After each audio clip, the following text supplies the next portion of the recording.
Hello everyone. তো আজকে যেহেতু একটু সময় পেয়েছিলাম সেজন্যই চলে এসেছিলাম বান্ধবীর সাথে দেখা করতে। আর সেই ফাঁকে নিজের একটা কাজও আমি সেরে নিয়েছিলাম। এই যে এতগুলো জামা কাপড় দেখতে পাচ্ছ, সবগুলো আমি নিয়ে চলে এসেছিলাম। ও যেহেতু সেলাই করতে পারে, তো সেজন্যই সাইড থেকে সেলাই খুলে গেছে জামাগুলোর, তো ওর কাছ থেকে সেলাই করে নেব বলেই এসেছি। আর আগের দিনই তো তোমাদের সাথে একটা ভিডিও শেয়ার করেছিলাম, ওর হাতের কাজ কি সুন্দর তোমরা সবাই জানো। তো ও কিন্তু একদম এক্সপার্ট, সেলাই থেকে শুরু করে হাতের জিনিস বানানো উল দিয়ে, তাছাড়া ও কিন্তু ক্লে জুয়েলারিও অর্ডার নেয় বা বানায়, দারুণই বানায়। সেগুলো তোমাদের সাথে শেয়ার করিনি কারণ সেই সময় ওর অর্ডারগুলো সব দেওয়া হয়ে গিয়েছিল।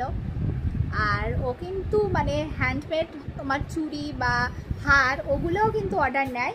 তো তোমরা যদি চাও তো অবশ্যই বলো আমাকে, আমি ওর কন্ট্যাক্ট নাম্বার দিয়ে দেবো। তো এখন যেটা নিয়ে কথা হচ্ছিল, আমার পার্সোনাল দর্জি। তো চলো কি করছে দেখো তোমরা। এই যে সেলাইয়ে লেগে গেছে একদম মন দিয়ে।